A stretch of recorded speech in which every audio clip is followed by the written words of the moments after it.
The whole Liam Kumar Day effect, not really happened. Nigel couldn't make it. Yeah. I rang up Mendon all, he said he could make it. Don't dig this hole. Phil, credit to the guy, he always manages to do well what he has, but he is a shocking person right now. You guys got a trophy? No. It was pre-bit. No, my life from Rashad Mendon. Right, you guys cancel. I'm a tag, Jack. I'm a fucking tag. We're here with the LSU report, and you wouldn't know it by looking at the standings, but you could be fooled for thinking we're back in 2009. However, we're not, because we do have the LSU report. Believe it or not. I'm joined by Chris Leach, the co-host. How's it going, Chris? Oh, week's been good. There's 2 weeks in a row. But I'm feeling great. Not feeling so good. I just missed out on some Bruce Springsteen tickets. As you probably all know, I'm quite a big fan, and I missed out on the chance to meet him because, you know, there were 500 people in the queue in front of me online. So, but hey, this makes up for it. And so does your fantasy week, which we'll get to in a bit. Yes, we will. And we're coming to the garage, from the garage, sorry, as always, and I'm sat in my Ugg boots, sweats, and a hoodie, and I couldn't be more comfortable and warm and could not care less. So it's going to be a good podcast because we're all pretty jacked up here today. We're chilled, man. So we're not going to delay any further. Let's get to the league news.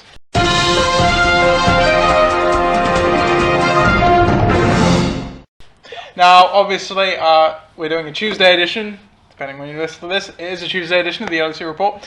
So no waivers to speak of at the moment, so look out for that. But I do have some, again, limited injury news because it is Tuesday. Injury reports don't come out till Wednesdays.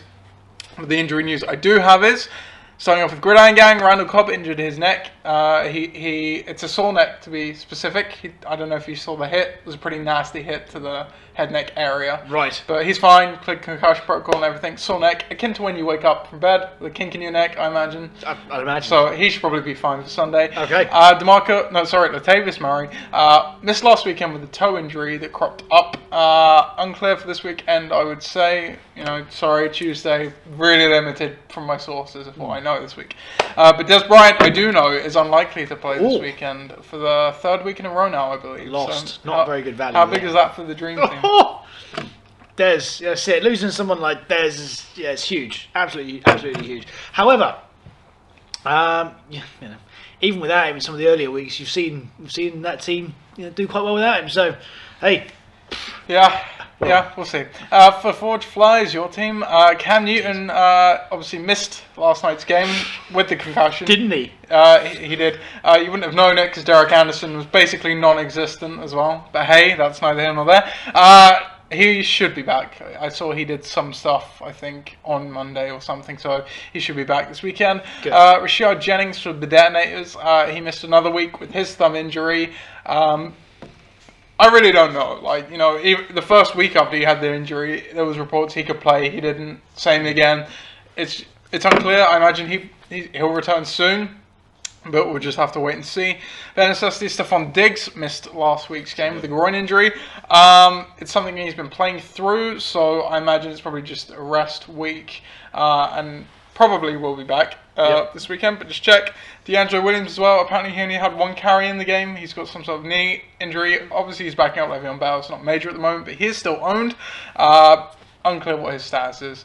And finally, Steve Smith injured his ankle in the game on Sunday as well. I read it was a pain tolerance thing, which could really mean anything. Right. So again, status unclear. Sorry, the injury updates aren't helpful. Tuesdays are the worst day in the NFL for injury news.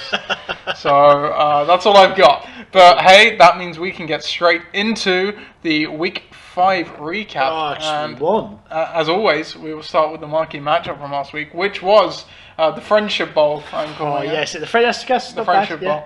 Ignan v Forge Flyers coming into this one. I think we know there's like the iron triangle between me, you, and Ben. You I believe, were 5-3 against him all time. Yep, that's correct. Yep, you were 5-3 against him all time. Heading into this one, we tipped it as a good game. We didn't expect it to necessarily be a high scorer. It wasn't a high scorer. It wasn't a bad scorer, but it wasn't a high scorer. It was a close one, though. Boy, was it. took the Monday night game. Monday night comeback, I think it was. Yeah. Yeah, 91. The worst comeback. 0.32 to 90.3. Yes, as we'll see. To Forge Flies, won it by 1 point, not to a point. Tell me about this The game. world's worst comeback. I mean, I won't lie and say this was a week that special teams bailed Forge Flies, which doesn't necessarily happen all of the time. Doesn't. Doesn't necessarily happen all the time, but it did happen this week. And the combination, the Bills D really did bail us out of a problem on Sunday evening. 18 points from practically nowhere. Hey, that's really good. I do feel for Ben slightly though, because he was at full strength, pretty much apart from the tight end, and he would be expecting his players to do a great deal more than they did. I'm looking at Fuller. I think Will Fuller would probably be a downer they had on a him. tough day. Yeah. He Yeah. was without Charles as well. Yeah, that's it, absolutely. So I think given another week, he probably, maybe with Russell Wilson in, maybe not. I don't know.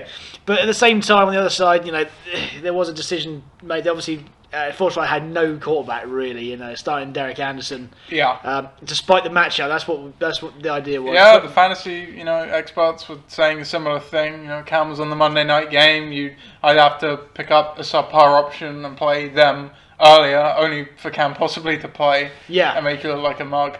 That's In a juicy matchup, the backup Anderson, who has performed well against the Bucks before, absolutely. I might say. I witnessed that firsthand when I thought streaming the Bucks D against him was a good idea. I was proven very wrong. So it was a good play. But, as we can see, did not pan out. 3 turnovers just by looking. So Yeah, absolutely. that's a large, it wouldn't have been as close. Definitely not as close as it was without them. But, No way. And there was also a bit of a game time decision between Delaney Walker and Kyle Rudolph, which would have made up a little bit. But hey, ultimately it's a win for Forge Flies. It's a sneaky win. It is. One that in years gone by maybe hasn't quite gone our way. Sure. So I'll take it where I can, but I do feel for Ben because obviously it's a friendly rivalry, and it will be a difficult one for him to take. I can imagine. And to rub salt in the wound even more, you are now 6-3 against Ben all the time. So well, there you go, Ben. Iron Triangle continuing. 4 more to go. Our next game now is probably in real terms the marquee matchup of the week. Yeah. Gridiron Gang took on Cash for Gold, which, apologies to Ollie and myself, we did forget to do this game last week. Did we? We did. How? I don't know. I forgot about my own team. Okay. That tells you how committed I am this week. That's it. No bias. Yeah, there. so obviously the first time these two teams were playing, the new team, coming to this one, Gridiron Gang off to the best start of their career. They had the loss in week 4. Despite that, 3-1 is the best they have ever been by a long shot. Absolutely. Cash for Gold, the rookie coach, really raising some eyebrows. 3-1, leading up their division. Coming into a tough matchup, he had a lot of lineup problems in this one, bye weeks and injuries and so forth. Gridiron Gang wasn't without injuries and byes either, but ultimately, so far the best team, I think it's fair to say, in the league. Yeah. Won 135 to 106. That's it, 135 points. When you put up that kind of total, it is a bit of a marker. I'm with you, because you look here, and in years gone by, for longer-term listeners, you'd have heard me refer to what I call a holy trinity of players, which is your QB, your 2 running backs combining as one to get yourself a decent foundation. Now, we've seen this before. Tuck Flight had it for many, many years. They did it for about 3 seasons. Yeah, Aaron Rodgers, Drew Brees. Absolutely. Yep. And we've seen that again here. Now, you've seen Derek Carr, who, to be fair, is playing in a QB4 in fantasy right now. Yeah, that's it, in a very high-powered offense. And that's showing, here they like to pass, especially with Latavius Murray out this week. Like Jack Del Rio. That's it. Indeed, that's it. You can never rule the guy out. As well as David Johnson, who did put a massive marker down Thursday night. Yeah, off to a good start. That's 30 it. points. Yeah, and Jordan Howard appears to be the real deal. In that Chicago offense. So a savvy pickup by me. Absolutely. he was there for the taking. So yeah, I do like that. Obviously, Adam Vinatieri and his 43-year-old boot isn't going to score 21 points from a kicker. He is the kicker 1 in fantasy, which I guess surprises no one. No, it's absolutely. I think he's got the longest streak in NFL. I think in the entire NFL. Yeah, best kicker in the league. Yeah, 100%. So that's not happening every week, but the Holy Trinity is going to happen every week. And when you see that, combining for what we're looking here, 25, 55, 77 points, about 78 points. You know, I mean that's still half the total, and 78 points. Normally, I mean, we're going to see in other parts of the review. Yeah. Other teams can't score 78 points. Yeah, we will see that. So with that, and then an ensemble cast of fairly solid receivers and special teams, I think that's really going to pan out well for Gridiron Gang. On the other side of the ball, Cash for Gould. I mean, any other week. Yeah, I really did feel for them. Early in this one, they did look dead to rights. They had something like 30 points or 20 points from about 4 players, and then they really gave the comeback attempt a great shot. Yeah. They came up just short, understandably, with the amount of points I already had. Yeah. But a great week by all accounts. Absolutely right. And you see some of their key players, they are performing now. You see that Rogers, obviously, we expect. 19 points maybe is a bit subpar. I mean, say 2 picks. Yeah. It's been about what he is this season. He's only had one really good game so far this season. That's it. So. Absolutely. Against Moore. Anyway, Ezekiel does look like the real deal, though. Yeah, that is a very, very good pick. 100%. The real workhorse back in Dallas against the Bengals, who, to be fair, they're a good team. Yeah. They're playing at home, and say 29 points. That's a hell of a yield. I mean, he needed a hell of a yield because his other running back didn't do anything. But at the same time, look at Amari Cooper as well. It's another key player on that team. He hasn't been great so far this season. Obviously, the number one receiver. He's just Michael Crabtree's been the better option so far. But he certainly showed his potential. Yeah, he's got a big guy. Yeah, you're not going to play the Chargers every week, especially with their problems that they've got. But taking advantage of the situation and the matchups, and it's a shame that he came across Gridiron Gang on this form. However, I do think that Cash for Gould maybe have topped out at that. I think that's probably their ceiling. They had, some, as I said, some bye injury issues. Jimmy Graham, Doug Baldwin, both on a bye, who have been their better players. But as you quite rightly say, they are really searching for an RB2 right now. Kenneth Dixon. I'm not sure that's the answer. Maybe in a few weeks we'll see, but Terrence West is playing real good at the moment, so. Yeah, that's it. And you look at the other option on the bench. You got Langford and Derrick Henry, and it's not really. But that's always been our criticism of Cash for Gould. To their credit. This is true, absolutely. And they're doing very well despite the fact that they're limited resources. Definitely. Our next game, the Dream Team took on ADRZ. These two have had, I think it's fair to say, slow starts to the season. ADRZ have picked it up in the past couple of weeks, riding a 2-game win streak coming into this one. While the Dream Team cannot seem to get their luck going at all. History of this matchup entering this game, ADRZ was 5-3 against the Dream Team entering it. But the Dream Team's hard luck continued.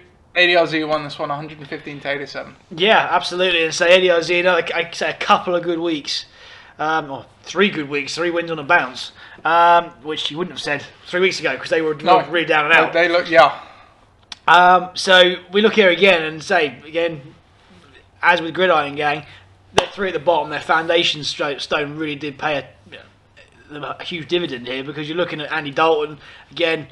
Finding some form. Theoretic did find some form. He was at one stage the if you look, anyone who watched NFL Red Zone was the perfect RB2 for a while. Devonta Freeman again, another solid week. Again, first couple of weeks of the season didn't really pay for him, but it really both running backs in Atlanta now really, absolutely, and they're finding some form. Because of that, we'll see on the other side of the. Other side in a minute, the detriment to that. But other than that, some solid performances all the way down the list. And again, the Cardinals scoring 19 points at the bottom there, but they ain't going to play San Francisco every week. No. But ultimately, 115 points, not bad. Even maybe without so much on D, that's a nice week. Yeah. That could beat most teams in the league. Absolutely. Yeah. On the other side, I like Carson Wentz for his first pick this week of the entire season. Yeah. So that's a shame, but still scored 20 points, which is what you were looking for, especially in a bye week, especially when you've got someone like Drew Brees on the bench. Mm-hmm. So that's coming in for a bit of solidity. But other than that, there's not a great deal to write home about. Again, C.J. Anderson, no touchdowns this week. We've got Julio. I mean, from a massive peak a couple of weeks ago to now. 36 points last week. Yeah, that's it. That ain't good. 29 yards only. I mean, he's playing in Denver against the Broncos D, and maybe that's the reason why. But you'd still expect a little bit more from someone in his class. Greg Olsen, standout performer in the receiving core there, and much like we saw with Forge Flies earlier on. I would say that the special teams here bailed without a treat. A little bit, yeah. Maybe flattened the score ever so slightly because there really isn't a great deal to say this week. But maybe when Breeze comes back, maybe we see a few more guys come back. You know, we're seeing Des come back. We're seeing Charles Sims come back. Maybe we're seeing Latavius Murray come back. Yeah. Hopefully we'll see him. Well, we won't see Charles Sims come back. I did miss this. I did write it down. Still missed it. He's been put on IR with an injury. So I see. He's done. He's done. Oh dear. Well, it's good for, I presume, Ollie, who's picked up Jaquiz Rogers. Oh, I've got Doug Martin. Oh, you've got Doug Martin. He's coming back. There you go. I do lie. There you go. But Doug Martin. But, can you rely on Doug Martin? We'll see. Eliezer moves to 6-3 all time against Dream Team. Dream Team dropped to 1-4. I believe they're the second or third highest scoring team. 1-4. Real hard luck. No, seriously. Real hard luck. Our next game here, Pakistan took on the Bunch. I believe these two met last season, perhaps twice. They did. They met once. Ross took that one. Entering this one, you know, both teams were kind of... The Bunch has been a bit inconsistent. Had some highs, had some lows, while Pakistan had a slow couple of weeks, but really found the form we all expected them to the last few weeks. Coming into this one, both 2-2. Pakistan did win it. They leveled it up 1-1. It was a close one again, 101-97. Another, I believe, Monday night comeback. That Pat took. What do you make of this one? Well, that's it. Again, I'm saying Pakistan, as we said in the podcast every week since week one, they were the early season favourites because they drafted very well. And a good balance to the team, and I think that is coming along now. And you see that 3 wins in a row, that speaks for itself. You know, if we have a look in a little bit close quarters here, Philip Rivers comes good. But at last, Philip Rivers comes good. So he has these guys. Despite all the injuries. That's it, absolutely. And if he can make that offense work, then great. We say this every year with Philip Rivers. You know, he's a great QB. You know, but he should be more consistent than he is. Yeah. But say 34 points is a big haul this week. And again, we're seeing the foundation stone, big players turning up. Melvin Gordon been a revelation since everyone's gone down. Yeah. Volume based back, definitely. Yeah, 100%. They haven't got anybody else who they turn to. This guy, he's proven to be really good. I mean, shame about the fumble, but hey, these things happen. This is the thing, because he's had some fumbling issues this season. Yeah. And if it were any other team, he'd probably be benched or at least had his carries scaled back. But for the situation they're in, they have no one else to go to. No, that's it.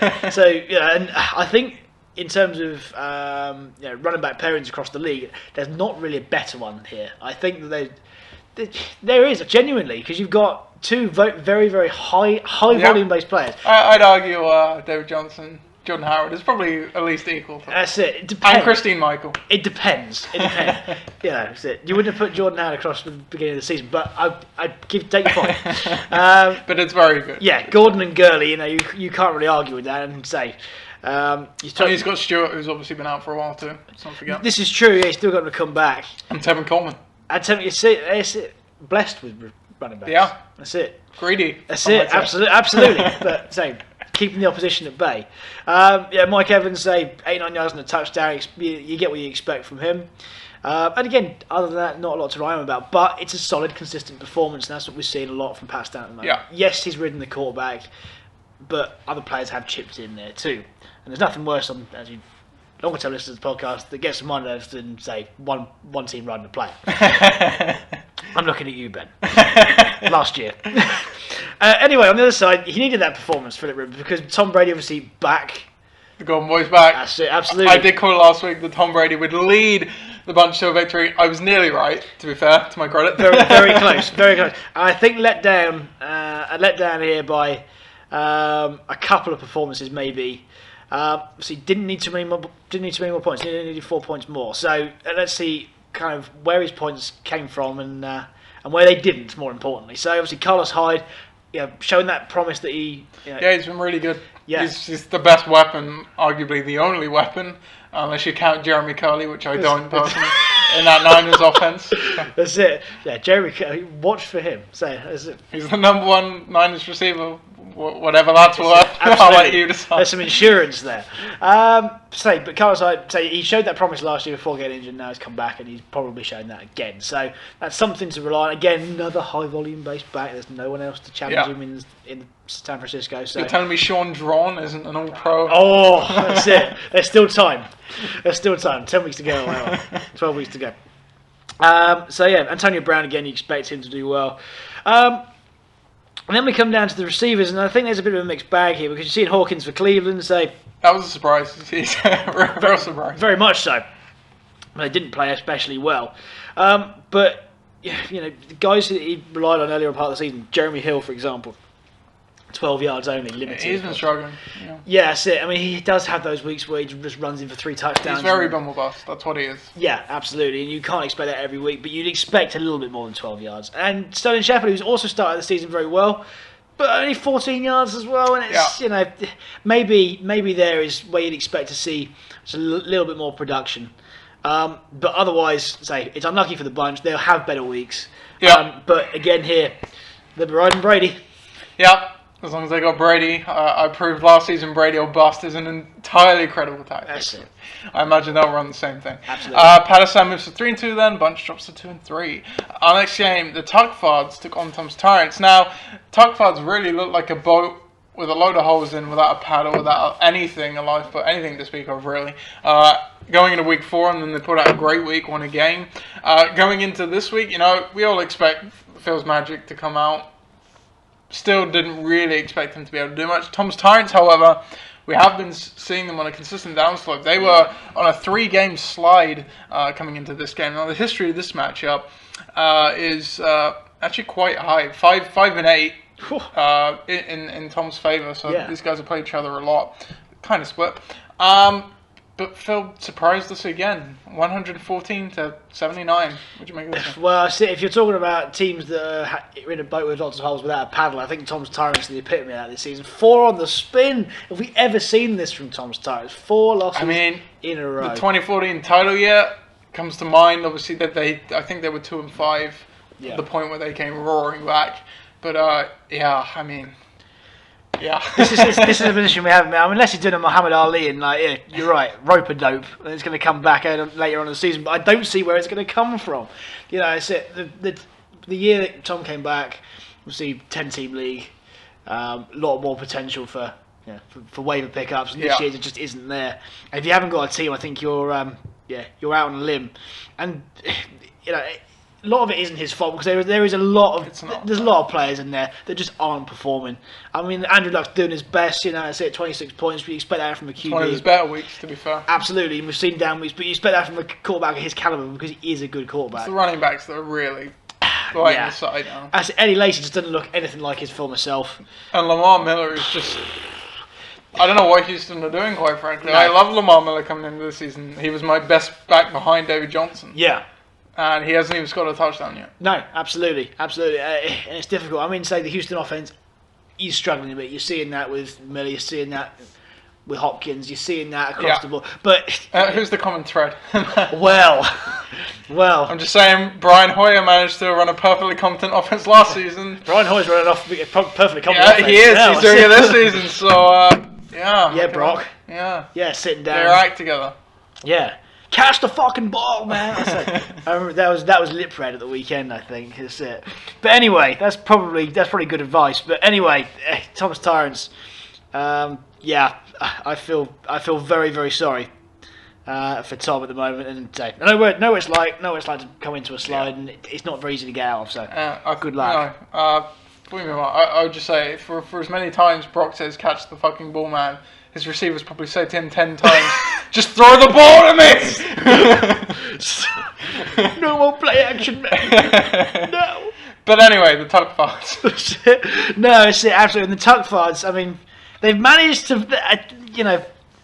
here I'm not quite sure how they've done it. This is a perfectly Tuckfardish performance. It's a complete fail, and it's a complete failed team because he's now got the league's #1 defense out of nowhere. That's it, absolutely. And a quarterback that's suddenly dropping 30 burgers every week. Yeah, that's it. I'll tell you what, when he's doing that, when you're scoring 37 points from your QB, you don't need a RB2 by the sounds of it, according to Phil's team. You don't need any running backs by the looks. Well, that's it, no. Terrence West has been okay. Yeah. He's the RB1 at this point. Yeah, well, that's it, absolutely. But he's getting more work. So. It doesn't tell you a great deal. You obviously don't need a wide receiver. You don't need a wide receiver 3 either because Victor Cruz scores. But this must be very galling for Didn't even need Gronk. He benched Gronk. Oh, this is mental. That's it. It's a classic Phil game in every sense. That's it. Yeah, absolutely. And, we're looking here, and there's 33 points on special teams, and you're thinking, what the fuck, man? That's it. You're right. How's he picked up the league's #1 fantasy D? Caleb Sturgis is now kicking stuff for fun. Michael Crabtree's actually been he's been a beacon of consistency. He's probably been this team's arguably the best receiver. You can't really argue with that. Brandon Marshall, you kind of know what to expect from him because he's going to get looks. And Ben Roethlisberger, well, stoned me, people. 3 weeks ago, he was on the back of an absolute hiding, and now he's turned 37 points. Don't get me wrong, he's a very good QB. He's inconsistent. This is Ben Roethlisberger. He's either going to score you 37 points or he's going to score you nothing. Yeah, he'll win you the Super Bowl with fucking nothing at all. But, as we've seen before, but, I mean, that's why this guy's on this team. First credit, what makes this week's performance really good is he had 2 players that just got 0. Yeah, I know. And he still got 100. He can carry players and still score 114 points. It is a top 5 performance. Yeah. I tell you what, I will eat my words in saying this is the worst thing I've ever seen in my life because it does have elements of something that's good. But they've kind of rebounded in a way we didn't expect. No, absolutely not. And long may that continue. I suppose. Tuckford's 2-3 now. Tom Torrance 1-4. Tuckford's now 6-8 all time against Tom. Our last game of the week. Then we saved the worst for last, people. Bare Necessities had that great first 2 weeks. Last 2 weeks, however, night and day. I don't think we've ever seen a team that's looked so good, so bad, so quickly, in such a short amount of time. Meanwhile, Burdettinators have been the model of consistency. Entering week 5, the only other team apart from my own to not score below 90 points. And boy, they did it again. They came out just short. 89.48 to 74. Burdettinators moved to 4-1. Ben Necessity dropped to 2-3. What do you make of this game? Ben, I tell you what, I do feel for Dave, and to say everyone could have beaten him this week. It's not like he's just picked that out. And that's the third week in a row. Yeah, they've been 0-11 the last 3 weeks now. Absolutely, you're right, brutal. And it is night and day. It is night and day because Eli's not performing. You say from the top down, we're rested on Le'Veon Bell. I'm sorry here. I said earlier on, Houston's offense is so bad that DeAndre Hopkins just isn't doing anything this year, so that's a shame. And we're seeing Le'Veon Bell as kind of the saviour of this team. If he plays well, the chances are this is going to be a bit of a points boost. But we got someone's on a donut here, and Martellus Bennett's on the bench, which would have won them the game. Yeah, and, my dad was toying between start. He went with us and kind of summed it up on the weekend as the third touchdown went in for Martellus Bennett. He just said, it's just not going to be my season. No, so far it's not. It's really not. I do feel. They are a weakened team as well. Let's not forget, looking at the bench, you say they're not playing Bennett. They were without Cooks this week. Moncrief and Diggs are both injured. Yeah. They lost the Buller as well earlier on in the season. So there are reasons. This team hasn't just mystically fallen off a cliff. No, there are reasons for it, but it's still quite uncanny how dramatic the fall. Very much so. Normally, you Ben Necessity are saved by their waiver pickups. Yeah. But I'm not so sure that's going to happen this time around. On the other side, Burdettinators, it's another nice week for them. This week makes it look good because I think pretty much every other team in the league would have beaten them this week apart from Tom. Yeah, they're on thereabouts. Yeah. That's it. So they picked the week to score this amount of points. Again, nothing to really write about. This has been Burdettinators the whole season. There's not too much to say, to be honest. They've been a model of consistency, albeit at a you talk about 9 to 100 points. It's probably what you want to score on an average basis. Yeah. Burdettinators are taking that literally. But that's fine because you will get weeks like this where you'll play a team that doesn't get to that mark and you'll get the win. Precisely. They make themselves difficult to beat, and that is what you want. Yeah, exactly. The history of this one now is Burdettinators are now 7-4 against Ben Necessity. So we'll take a quick look at the standings if we can just pan it over to that. There we go. Right, so in the Southampton division, Gridiron Gang continues to lead the division and the league, 4-1, now the highest scoring team as well. Followed up by ADRZ and Forge Flyers, who are both 3-2. It's been a long time since I could say that. Forge Flyers, I tell you... Is that your same win total from last season? Oh, God, it's more. It's more. Did you only get 2 last season? It's probably more than the last 2 years combined. No, you never dropped to 1. You were 2-12 last season. I'm pretty sure. No one's ever done 1 and 13. Really? Yeah. Okay, maybe I was 2-12. 2-12 was the worst both seasons, but it's probably the first time the Forge Flyers have been in the top half of the table. Yeah. For 5th overall in about 3 years. Yeah, so watch that. Since 2011, maybe. I don't know what you did in 2012, but 2011 was the year you made playoffs. So, the bunch 2 and 3. Burdettinators in the Portsmouth division leading that up, also at 4-1, joint leaders in the league, second on points. Pakistan at 3-2, second place in that division, coming off a real strong 3-game win streak. Iknan dropped to 2 and 3 after that close loss. Thomas Torrance dropped to 1 and 4, joint last in the league now. Winchester division, despite the loss, Cash for Gold, the Rooks still leading up at 3 and 2. Because the other teams, Ben Necessities also lost. They're at 2 and 3, just under the Tuckfards, who are also 2 and 3 now, but move above in points. Didn't think I'd be saying that 3 weeks ago. No. And the Dream Team now will join bottom of the league. 1 and 4. 1 and 4. So those are the standings. Viv, mate, I feel for you. And we will get to the power rankings now, which are also interesting. Actually, before we do that, quick note: Phil, credit to him, he's regained with the 2 wins. His winningest coach in history currently. It's probably going to ping pong. Actually, I don't know the way Ben Necessities and Tom Sorens are going. Maybe it won't ping pong. No. But he has got his 60th regular season win. The only coach to get 60 regular season wins so far. Well, that deserves a round of applause. Viv reached his 40th all-time loss. Maybe not so much. Not quite an achievement. That is the overall update. So we will take a look at the power rankings now, and I will let Chris here give his reaction. So at the top, we now have Gridiron Gang moving up from 3. I couldn't keep them down any longer, I'm afraid. Iknan holding at 2. Brady Bunch move up from 3 to 7. Burdettinators holding at 4. Pakistan also holding at 5. They've had 2 good weeks. Burdettinators beginning all season. Dream Team, they've dropped from 1 to 6. You know, they've been a good team, but sometimes, as you experienced last season, it's just you can have good games, you just lose. Yeah. It's just one of those seasons, it seems. Cash for Gold moving up from 10th to 7th, their highest position in the power rankings. ADLZ moving up from 11th to 8th as well. We're seeing the cellar dwellers climb a bit now. Footfly's holding at 9, and I wrote in the thing, this is not indicative of you being a bad team. I just think the injuries have crippled your upside a bit. I think you're right. I think you're a good team. You can definitely contend, but you're not going to be able to, you're blow the park out. Absolutely. Tuckfards also crawling off the bottom. They move up for the first time in a while, I think, from 12 to 10. Tom's Torrance continuing their slide from 8 to 11, and Ben Necessities once first, now at 12. That's it. To be fair, I think a lot of this is very fair. Gridiron Gang, you can't really say that they're not the best team in the league at the moment because of the record and because of the way that they're winning games. So I think for them to be number 1 right now is entirely right. I like the fact that I think Burdettinators should be a little bit hard, just simply because their power comes from their consistency. Yeah. And my only worry is, we see them in those consistent teams. It only takes 1 or 2 things just to knock them down that peg. Absolutely. Which is, Absolutely, you're right. And looking down here a little bit more, towards the bottom. Obviously, Ben Necessities, we've seen the last few weeks. Terrible run of form. As with Tom's Torrance, I think that's probably right. Tuckfards has held their position in 10th. Only because, as we see before, they're putting up 2 guys are putting up donuts.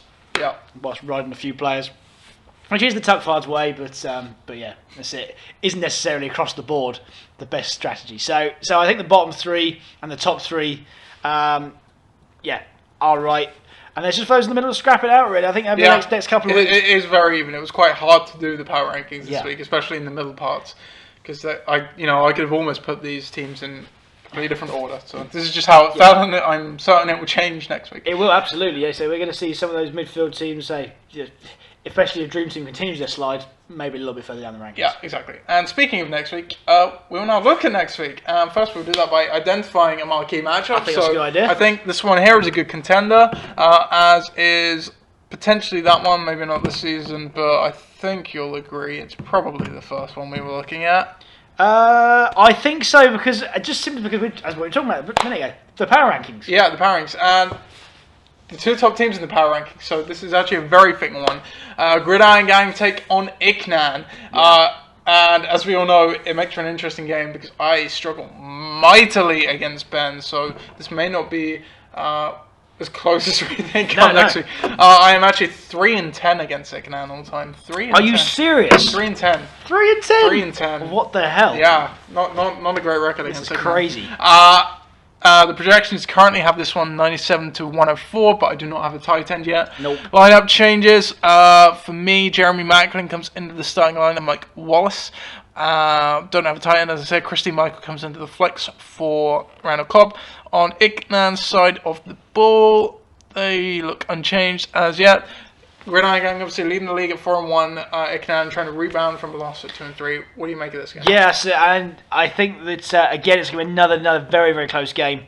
See, Icknan unlucky last week, and they expect to see some better performances from key players this week, as we said before. I think in this team there's one change to be made, which looks to be, I would say, I think Probably Russell Wilson. Russell was coming back in, playing Atlanta, and maybe Fleener coming back in for Richard Rodgers. Yeah, that's probably right too. And Jamal Charles. Jamal Charles, coming in for Frank Gore, maybe. But yeah, I think that those additions are going to boost Icknan's chances, because I think those were the positions last week that really did cost him. In key areas. It's a solid team, as we've seen, second in the power rankings, pretty consistent. Unlucky to lose last week in many respects. So they're looking to bounce back. There's a lot of guys here say we're looking. This should be pretty much sewn up by Sunday night, I would say. Sunday night, Monday morning. There's only one player in the Monday night game. 2 Sunday night games and 1 Monday night game. Right, okay. On that side of the board, and I've got 1 Monday night game, Sunday night game, and 1 Monday night game, depending what I do with tight end. Right, yeah. Okay, so it's a nice spread. On the other side, we've seen Gridiron Gang over the last few weeks really pick performances up. I think the projections are pretty much right. I think that it does represent form. Again, we need a tight end in there, but it's got to go against Kobe Fleener, and to be fair, Kobe Fleener's not been in the best form all this year. One good game so far. Absolutely. Matchup wise, it looks pretty even. The players they've got available, there's not too many key players on buys, which always helps. I think only Doug Martin's on a bye this week. Who probably wouldn't have played it anyway. Absolutely. It's a hamstring. I've been without Doug Martin since week 1. Absolutely. So it's clear that he's not required. It's going to be a really, really interesting matchup, and I think it's going to go again down to the wire, which isn't what Ben wants to hear, I know, but Certainly not. But I think that given the matchups, given this game, and given the recent form, I think you've got to put Gridiron Gang down as the favourites. But if you're looking at history, don't ever rule it now. And I'd entirely agree with that sentiment, because I am a full believer in the trends we see. It's as I said on a few episodes ago, I think it's uncanny how often the trends confirm themselves.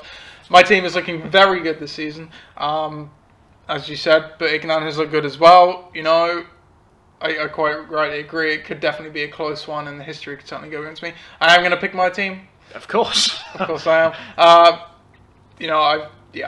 I'm the highest scoring team. I think I'm just going to go with my team. Go for it. Why not? But I would not be surprised if the history went against me. I will add that caveat. The next game, Pakistan take on Forge Flyers. Storylines entering this one, both are 3-2 now, coming off multiple game win streaks. Projections currently have this one 92 to 87. The history of this matchup isn't going to be a lot. You have never beaten Pakistan. You are 0-2 against Pakistan. Obviously, them only being in the league last season. Yeah. Lineup changes in this one. Alan Robinson comes back into the starting lineup for Pakistan over Mike Evans, who is on a bye. Tevin Coleman comes into the flex for Fozzie Whittaker on the other side of the board. Forge Flies, Cam Newton's back in for Derek Anderson. Kenyon Drake is making the start running back over Jarrett McKinnon, who's on a bye. Delaney Walker also comes in at tight end over Carl Rudolph, and I think that's it. That is. Projections 92-87. What do you make of this game? We were talking about how Pakistan's unbelievable running back set is going to win them games this year. I think that this is probably the week where it's going to happen, because if we just compare the two, Gordon Gurley against Murray and Kenyon Drake, who's not really doing a great deal. Unfortunately, there's not too many options that we've got, as off the waivers. Yeah. There's only a very limited option, or limited options, should we say.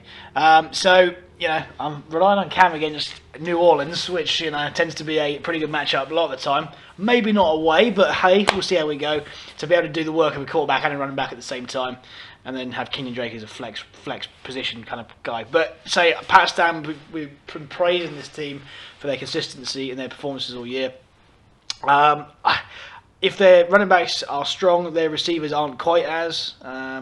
Say John Brown consistently every week gets projected higher and doesn't do anything. Slow start of the game. Absolutely. It's been the same kind of thing for anyone but Larry Fitzgerald in that offense. So it doesn't strike me as too bad there. But Alan Robinson, who does have his games, Tevin Coleman should be interesting, but he's playing the Seattle D away, so. Yeah, and I think I'm actually going to go with Forge Flies in this game based on the fact that just looking at the matchups for Palestine, they have some brutal ones. Phillip Rivers against Denver, Melvin Gordon against Denver, Gotti against Detroit, that's fine. Brown against the Jets, which is Tevin Coleman against Seattle, some really brutal matchups. Absolutely. You look at the other side, you've got Murray playing Cleveland, Newton, New Orleans, as you said. Hilton against Houston, Delaney Walker against Cleveland. Yeah, Nelson playing Dallas. Yeah. In Green Bay. The Bills playing the San Francisco in Buffalo. I'm guessing you're picking your team too. Hey, I must admit, there are weaknesses on both teams, don't get me wrong, but the weaknesses that are on Pakistan will be magnified by the matchups as opposed to the weaknesses which are on Force. I agree, all things level, I think I'd go Pakistan, but this week I think, the matchups are definitely in your favour. Well, say no more. Everyone needs their luck. Our next game then, Ben Assisty against ADRZ. We need to come up with a bowl name for this game at some point. It's the Senior Bowl. The Senior Bowl. It's 100% the Senior Bowl. The combined age is 90, I think. Something. 90 something. That's it. The projections in this one are 98 to 85 currently. Ben Assisty's 2-3 on their 3-game slide, while on the opposite side of the board, ADRZ 3-2 on their 3-game win streak. Lineup changes in this one. Currently unchanged for Ben Assisty's on ADRZ's side of the ball. They look unchanged as well, I think. So nice and clean cut. History of this matchup. ADRZ is 4-3 against Ben Assisty, so pretty close. What do you make of this game? Right, okay, so as we said in the recap of week 5, you can't trust Ben Assisty at the moment. You just can't. And the reason why you can't is because every week they're projected quite high and never really live up to their billing. And you've seen guys like Cole Beasley, who to be fair have been playing quite well in the last couple of weeks. Yeah. Sorry to interrupt you. Actually, there is one lineup change I have just noticed for Ben Assisties. DeAndre Williams comes into the flex over. Who are they playing him over? I don't know who they're playing him over, but the point of the matter is they're playing Le'Veon Bell and DeAndre Williams currently. That's bold. That's a bold move. I mean, against Miami, and Miami did look they looked shaky against the Titans, even though they were at home as well. So, you can kind of understand the logic there. But, it smacks of last chance saloon here. When you're playing two running backs from the same team on the same an injured one at that, he might not even play. Exactly that. So, it's. I would anticipate Cooks or something coming in though. Just put a caveat on that. I'm not actually sure if Williams was in the starting lineup last week. I can't remember. I'm looking at the bench. I'm not sure who they swapped out actually. So maybe they did that last week and we just didn't pick up on it. But as you're quite right to say, not a good situation to be in. No, absolutely not. And it's a difficult one for Ben Assisty because they need a bit of form. They need to start now. But I think that Le'Veon Bell could be on for a good week here. On the other side, Andy Dalton red zone. We've seen some tough matchups there. Yeah, that's it. Exactly what I was about to say. We've seen some very good weeks from him. But we're seeing running backs, for example, Riddick against Los Angeles and Freeman against Seattle. That doesn't smack me as good, particularly good matchups at all. I like Demaryius Thomas in San Diego because they're having problems, and Bortles against Chicago, could well be a one to watch. But you're right. There's two guys who play in New England as well, which in Foxborough, which different game in Foxborough. Yeah, 100%. AJ Green, as good a player as he is, it'd be interesting to see if he can perform there. And again, you got both the Cardinals, which is interesting. Actually, playing the Cardinals special teams, both of them. The kicker and the D. You gotta love it. You gotta love the stack right there. Huge. Against the Jets, which they've had a decent offense, but if you catch Fitzpatrick on his day. Yeah, he's not been the most careful, shall we say. So no. You pick an ADRZ? I get the sense you are. If we can't trust Ben, I want to because I want a bit of form from him, but I mean, Matt Forte's injured as well. Yeah. He'll carry an injury. I mean, hell, they're starting Cole Beasley at the moment. Yeah, kind of. He's not played too bad. No, I know. But yeah, it's I get what you mean. Yeah. But yeah, ADRZ. Yeah, ADRZ me too. Next game, talk about take on the bunch.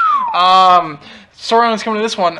Both of these teams are 2-3, done it different ways. Bunch is on the 2-game losing streak. They've been a bit inconsistent, while Tuckfards didn't realise the season started until week 4, and now they are 2-3 as well. Projections currently 82 to 74. Both of these teams don't have a defense currently. The history of this matchup is where are we looking? 3-0 in favour of the Brady bunch. So really? Yeah. Well, you got the 2010 season, I suppose, yeah. and then you got last season. For the winningest coach in the league to not have a win against somebody. I think it's probably one of the few teams, active teams anyway, that can say that. Other than Pakistan, let's not forget that. Okay, well, yeah, he loves that as well. Right? Yeah. Lineup changes in this one. Currently, nothing. I'm gonna guess by the fact they've both got defenses in. Yep, that would seem to be correct. What do you make of this game? You have to go for the bunch, and as we said in the recap last week, Tuckfards leading. They are playing. I would just say Roethlisberger is playing Miami. It is true, but safe. Last week they relied on special teams a lot. They relied on the D for 20 points. And they don't have the Vikings. They won't be having that this week. Caleb Sturgis, is he going to score? 30 They've got some tough. Well, Marshall's playing Arizona. West is playing against the Giants, who've been pretty good on defense. Barnage playing Tennessee in Tennessee. They've not been bad on defense this year. Yeah, no, Tennessee have been alright as well. Yeah, so tough matchups there. Yeah, that's it. And guys who just aren't, you got small still in there. Baltimore as well. Yeah, Big Wen. He's there. Wendell, best American name ever. Didn't fire last week. Wendell Smallwood. Honestly, it sounds like a small town white guy. He's not. But no, I don't see where it's going to come from. Yes, Roethlisberger might score a hat of points against Miami. They will have Gronkowski back in the lineup, I imagine. If he drops Barnage, can the guy drop Barnage? I don't know. How can you not start your first overall pick? He didn't last week. Broncos been playing 3 weeks now, and he's yet to play. you have to be able to start. You have to. And maybe Gronk will make up for the lack of D this week. I don't know. But on the other side, the bunch, we're seeing a much better team here. It's just that much. You know what makes it better? What's that? Tom Brady. Does it really? Does it really? That's it. Yeah.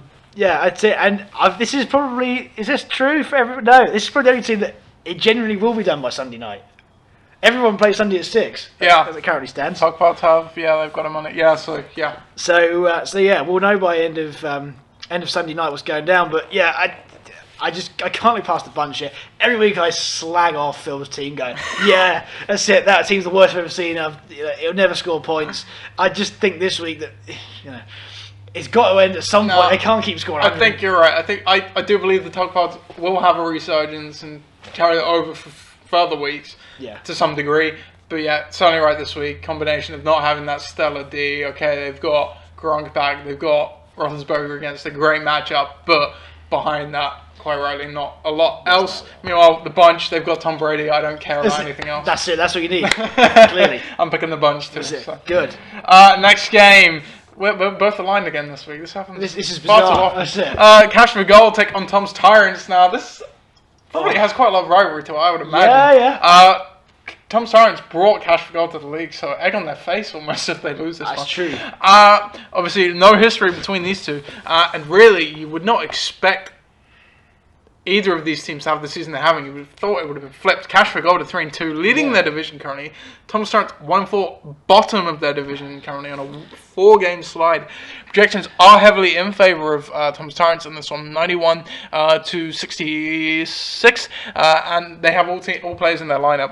Lineup changes In this one, Derek Henry comes in playing Cleveland over Kenneth Dixon. Doug Baldwin comes back into the starting lineup for Terrence Williams. Yep. Jimmy Graham comes in at tight end over Hunter Henry. Chris Hogan comes into the flex for Anquan Bolden. Lots of changes here. On Tom Tarrant's side of the ball, they're looking unchanged at the moment. What do you make of this game? This is the week for Thomas Tyrants to do it. It is this week. It has to be, because Cash for Gold are depleted. They're so depleted. Yes, we're seeing some of the key guys there. You're going to hope that Rodgers fires against Dallas. You're going to hope that Ezekiel Elliott can carry on his good form. You're going to hope Baldwin and Graham are a massive boost to this team. Precisely. You're playing at home against Atlanta. And if Cooper's got his form back, that really helps him too. 100%. Against a Kansas City D that isn't looking like Kansas City D. No, but they have got a good secondary, so Marcus Peters probably will be covering him. True. Maybe. So who's got Michael Crabtree? Well, Phil, of course. That's it. What quality? That's it. That's where the points are going to come from. But yeah, you look on the other side. I mean, yes, there are some tough matchups there. Luck against Houston, don't like that. I don't like Tammy against Seattle, who won't score points. Doesn't score points against bad defense, let alone good ones. And where we got San Diego. I've got San Diego playing Denver. I'll get one for Tyrell Williams. I'm just looking on the bench. If they bring anyone in, probably Deshaun Jackson. Yeah, I think that's probably right. Yeah. But yeah, matchup wise, Derrick Henry against Cleveland, but he ain't gonna score points because DeMarco Murray is. I hope so. Anyway, I hate to make bold statements like that on the podcast because it's just not gonna happen. But yeah, it has to be Tom's Tyrants this week. It's got to be. I mean, they've got to find some form from somewhere. It could be tight and it could be low scoring, but yeah, there are parts of Tom's Tyrants teams that I like, and they're a part of Cash for Gold's team that I like, but the projections speak for themselves. Yeah. I'm actually going to disagree with you on Go for it. Yes, yeah. I like disagreement. We're actually going to disagree on this. Yeah, because I just, much the same as Ben and SSDs, Tom Science have been definitely better than them. I just can't trust them on a weekly basis. You say Luck's got a bad matchup. I don't think it's as bad as it looks. We just saw Sam Bradford and co. have a really nice game against Houston. They're not the same defense without J.J. Watt. True. But it's more about the other players just not firing. Lamar Miller, who to his credit might get it going against Indianapolis. I think your point is entirely valid that this could be the week where Tom Science kind of gets it together. Lamar Miller's playing Indianapolis. Kelvin Benjamin also playing against New Orleans. But yeah, I mean, apart from that, it's not great. Meanwhile, Cash for Gold, I called them in the power rankings the Brady Bunch light. I think that's an accurate description. Yeah. They're one of those kind of boom or bust teams. I think at a lesser extent, less consistency. But they have got some really good, not great players. Aaron Rodgers, he's not. I think he's not the Aaron Rodgers of old anymore. No. But he's still a good quarterback, still a good bet for a certain amount of points. Ezekiel Elliott, he's been great. Baldwin, Graham, I think those are two great options. Cooper, if he finds his form as well. Tough matchup, so we'll see. Again, like Tom Science, not much else behind that, but they're 3-2. Give them credit. Yeah, it's went over 100 points last week. Would arguably be 4-1, playing almost any other team last week. Yeah, so I have to go with Cash for Gold. Yeah. The question I pose then is: if Tom Science loses this game, is their season over? I mean, they came back from 2-5, so technically, but that was I couldn't see any team come back from more than that. Yeah, and they'd obviously have to win again to get to 2-5 at that point. So yeah, it's dark time certainly at the Tom Science HQ. Ouch. Finally, our last game here, the Dream Team take on Burdettinators, which is always kind of a fun game as well. Maybe if the Dream Team weren't having as much bad luck, this would definitely be a contender for marquee matchup as well. 100%. I think. As I said, Dream Team 1-4 right now. Meanwhile, Burdettinators 4-1. Burdettinators model of consistency. Consistency's got them to where they are. Meanwhile, the Dream Team have had some great weeks, and yet they're at 1-4. History of this game. Burdettinators are 4-5 against the Dream Team all time, so it's a pretty close one again. Could go either way. Projections 81-74 in favour of Burdettinators. Both teams are at full strength, though changes could be made because the Dream Team look unchanged at the moment. You'd expect Drew Brees to come back in, Latavius Murray if he's healthy. On the other side of the ball, Burdettinators again haven't changed. They've still got Dak Prescott in.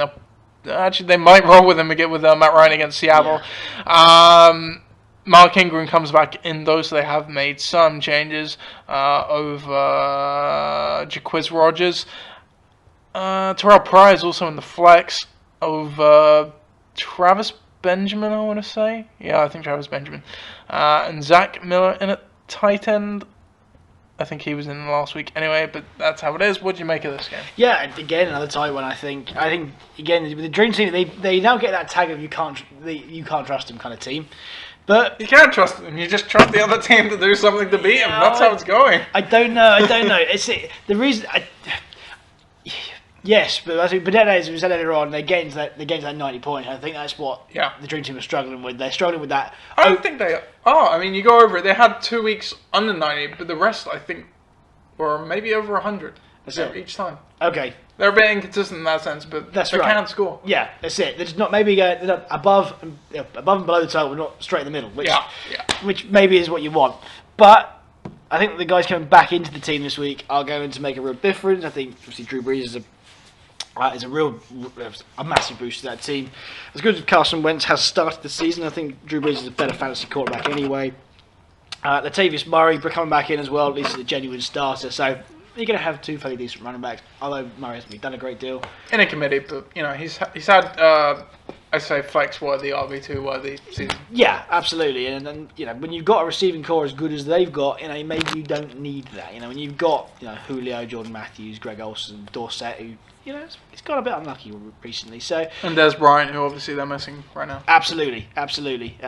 So yeah, take that into account, and I think you can probably excuse the fact that the RB2 may be a little bit weak. But on the other side, you get what you get with Burdettinators. So they've got solid players across the board. You've got Emmanuel Sanders, who does play well at times this year. He's had a good few weeks. He's really come on. Yeah, and he's playing against in a good matchup, I would say, this week. So that's what you want to see. Other than that, you're looking here and you're going right. Well, matchups are all right, players are all right. Let's give another all right week. Can the Dream Team have a exceptional week to try and beat them? Yeah, who are you picking? I think based on recent form, you can't look past Burdettinators. I think that they've got their 4 wins for a reason. Dream Team, I'd like to see them again pick up some form. Really would, but I'm not seeing it. I'm going to disagree with you again. Cool. All right, it's good. I certainly could see and would not surprise me at all if Burdettinators would win, as you say. Model of consistency. Yep. But looking down at, Dak Prescott in Green Bay, that's a tough game. Ryan Matthews has been inconsistent, I think it's fair to say. Yeah. Mark Ingram against should be good run defense in Carolina. Sanders, they should have Simeon back, so I agree. I think that's probably a good one. Beckham, though, he's been a bit inconsistent. Yeah. And, the rest behind that, it's give or take. The thing I have with Burdettinators this week is I'm waiting for that week to be like, okay, yeah, they're going to have like a really good week this week. They're going to not just be consistent. They're going to have that really good week. And I can't see it being this week. Right. I can entirely see them get to 90 points or so, which is obviously definitely enough to be able to win a game. But on the other side, I just think the Dream Team, once they make their changes, I just think they've got, on paper, this team is great. Yeah. I don't understand it. It's just pure bad luck. As I said, I don't have the stats right now. They've had 2 games under 90 points, but they were both in the 80s, I believe. The other games were really good. So I can't see this Dream Team losing another game. If they're 1-5 after this week, I mean, wow, it's just stunning. Best teams you 1-5 ever? On paper? I don't know. Yeah, I mean, apart from Tom Starr in 2014, I don't know if they were 1-5, but they weren't far off it, as I said. Yeah, I think you'd have to say that, maybe. It's just been bad. Like you last season, they've just been conceded against a lot. It's difficult. When it happens. Some other stats to give you before we sign off here at LOC HQ. Both Tom and Ollie can get to 60 all-time wins with the win this week. Well, there you go. That's a carrot at the end of the stick right there. Always 1 week behind Phil, heard it. Wow, a few weeks. I think he's at 62 all the time now. Okay, yeah, really. So, Okay. yeah. There you go. Ben can also get to 50. Quite a milestone there. Wow, okay. Half a century. That's pretty good. 50 all-time wins with a win this week. Viv can get 40 all-time wins with a win this Wow. week. So it could be a very good week for some people. Bet on 50 wins. He is uncanny because he is the best non-founding team. Yeah. The one to join in 2011. He has the best record out of everyone. He's actually overtaken you, I'm sad to say, in wins. Which probably doesn't surprise you. No. And he's hot on my tail. I think I'm on about 52, 53 all time. Right. He's on 49 right now, so he's not far behind me, which, considering he's got a whole season behind the two of us, it's pretty impressive. Well, yes, absolutely. Yeah, and this season at one point, he'll be coaching in his 100th game, so that's an achievement for him as well. Well, isn't it? Yeah. There you go. I like these stats. These are good. Hey, this is what you get with the commish. Yes. Why wouldn't you? This is cool. And all these are available. I haven't posted it yet, but I converted all these to a Google Drive, so you can easily go and look at this whenever you want. All sorts of fun stats, matchups against teams, all-time stats, Brilliant. stuff of that nature. So go take a look at that. The accolades as well, who's won what award through the years, and blah blah blah blah blah. So I think that's a good place to leave it. It's all to see. Yeah, that's it. Yeah, so I wish you best luck this weekend, Yes, and you you too. as well. And have a good weekend. Yeah. We'll be back with you next week. Absolutely. Take care.